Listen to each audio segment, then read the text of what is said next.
सलीम वास्तिक को लेकर बड़ा अपडेट। खुद को एक्स मुस्लिम कहने वाले गाजियाबाद के सलीम वास्तिक के हमले के 7 दिन बाद 5 सेकंड के इस वीडियो से परिजनों को उम्मीद की किरणें दिखी। दरअसल सलीम वास्तिक को हमले के 7 दिन बाद गुरुवार को होश आया है। वह दिल्ली के मैक्स हॉस्पिटल के आईसीयू में भर्ती हैं। अस्पताल ने उनके बेटे उस्मान को एक वीडियो दिया है। 5 सेकंड के इस वीडियो में सलीम वास्तिक बेड पर दिख रहे हैं। ऑक्सीजन लगी हुई है, गले पर टांके लगे हैं। डॉक्टर कहते हैं कि जीभ बाहर निकालो। सलीम जीभ बाहर निकालते हैं। परिवार को बताया गया है कि ऑपरेशन के बाद अब सलीम की स्थिति बेहतर हो रही है, दवाएं असर दिखा रही हैं। बेटे उस्मान को डॉक्टर ने यह भी बताया है कि सलीम अभी बोलने की स्थिति में नहीं है। वो आगे बोल सकेंगे या नहीं अभी क्लियर नहीं है। दूसरी तरफ सलीम पर हमला करने वाले अमरोहा के भाई जिसान और गुलफाम के पिता कहते हैं कि मेरे बेटों का इनकाउंटर किया गया है, वो भी फेक। गलती की थी तो अरेस्ट करते, कोर्ट लेकर जाते। मेरी इतनी औकात नहीं है कि सुप्रीम कोर्ट जाऊं। पुलिस अभी ये क्लियर नहीं कर सकी कि सलीम वास्तिक पर हुए हमले के पीछे असली मास्टरमाइंड कौन है। यही वजह है कि पुलिस जिसान और गुलफाम के संपर्क में रहे सभी लोगों से पूछताछ कर रही है। हॉस्पिटल में सलीम के बेटे उस्मान और रिश्तेदार मौजूद हैं। उस्मान कहते हैं कि पहले जीटीबी अस्पताल और अब मैक्स हॉस्पिटल में पापा का इलाज चल रहा है। स्थिति अभी भी सीरियस बनी हुई है। 27 फरवरी को हमला होने के बाद पहली बार 5 मार्च को उन्हें होश आया है। हमें तो अंदर जाने नहीं दिया जाता है। चाकू लगने से जो लीवर डैमेज हुआ उसको भी दवाओं से रिकवर करने का प्रयास चल रहा है। हालांकि डॉक्टर ने यह भी कहा है कि जख्म बहुत गहरे हैं और पूरी तरह ठीक होने से काफ़ी समय लगेगा। सलीम वास्तिक ने अपनी पत्नी बेटे को खुद से दूर अशोक विहार में रखा है।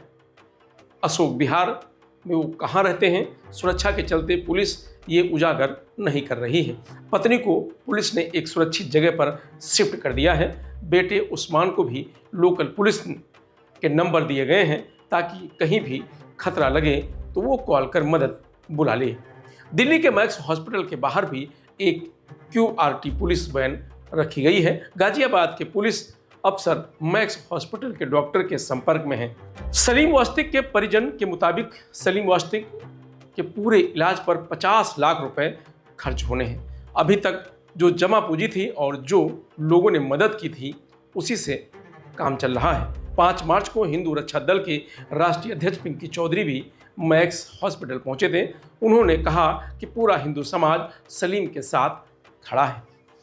अब तक हम लोग 4 से 5 लाख रुपए की मदद कर चुके हैं। सुरक्षा के लिए हम लोग हॉस्पिटल के आसपास निगाहें बनाए हुए हैं। जब सलीम ठीक हो जाएंगे तब उन्हें अपने पास रखेंगे, उन्हें घर नहीं जाने देंगे। सलीम वास्तिक के हमलावर अमरोहा के दोनों भाई जिसान और गुलफाम को पुलिस एनकाउंटर में मार चुकी है। दोनों बेटों के एनकाउंटर के बाद उनके पिता बुनियाद अली का गुस्सा सामने आया है। उन्होंने कहा कि मेरे बेटे दोषी थे तो उनको अरेस्ट करके कोर्ट में पेश किया जाता।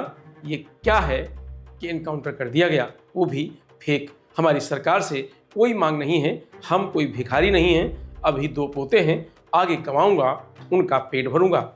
अब कहाँ जाऊंगा, मेरी इतनी औकात नहीं है कि मैं इंसाफ के लिए सुप्रीम कोर्ट जाऊं। वह कहते हैं कि जिसान सबसे छोटा बेटा था, उसकी शादी नहीं हो पाई थी। वो धार्मिक वीडियो बनाने और शायरी का शौकीन था। मैं इतना पढ़ा लिखा नहीं हूँ कि जान सकूँ कि इसमें गलत और सही क्या हो रहा है। सलीम पर हमला करने वाले गुलफाम और जिसान अमरोहा जिले के कस्बा सैदनगली के रहने वाले थे। उनके परिवार के अनुसार 10 साल पहले गुलफाम ने घर छोड़ दिया था ताकि बाहर रहकर कुछ कमा सके और घर की माली हालत को सुधार सके। वह नोएडा गया और लकड़ी का काम करने लगा। नोएडा में गुलफाम ने मेहनत करके अपना घर बसाया, शादी की। उसके 2 बच्चे हैं, एक बेटा और दूसरी बेटी।